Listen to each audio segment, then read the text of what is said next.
Members of civil society organizations from across East Africa converged in Kampala for a conference held under the theme Civil Society's Role in Pushing Back Shrinking Civic Space in East Africa. The activists tasked the Minister of State for East African Community Affairs, Julius Maganda Wandera, over what they said were rising cases of torture in Uganda, especially state security operatives against Ugandans expressing themselves. I know you are a member of parliament. Are you comfortable when you see your colleagues being beaten in parliament? I know you are a minister. Tomorrow they might disappoint or you might stay longer. But are you comfortable with that? Do you talk with the appointing authority about your discomfort with what is happening? It's found wanting on area of shrinking space, abusing rights, and the issues of torture. And you know torture is a global crime. The minister also responded to allegations of torture of Chadondo East MP Robert Kyagulanyi, popularly known as Bobi Wine, Mitiana Municipality MP Francis Zaake, and other Ugandans following the Luo election. At this level of what the members have, the experience that the colleague members of parliament have undertaken may not at this time be pronounced to be torture. Yeah, it's not torture. And the lawyers here can move with me that torture is quite a good process.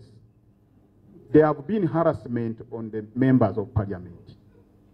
Agree as East Africans to build a federation in a situation where there's so much internal intolerance within our government and so much violence on the population for merely trying to organize alternative political leadership. The minister also commented on recent reports that President Julius had warned that he could do away with the parliament if MPs lose focus on their role. The laws are there. The laws are there. Parliament can be abolished. There will be a process the president can undertake to abolish parliament.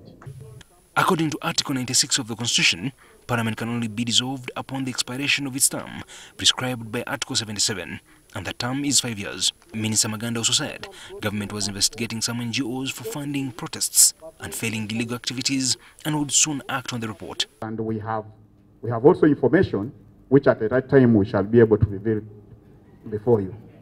Members of civil society organizations expressed concern over what they said was the continued frustration of the activities by the government. That from 2006, the current regime has been working consistently and systematically to squeeze the kind of space within which NGOs operate in. The media now and the wider civil society has been looked at as criminals and committing grave offenses of treason.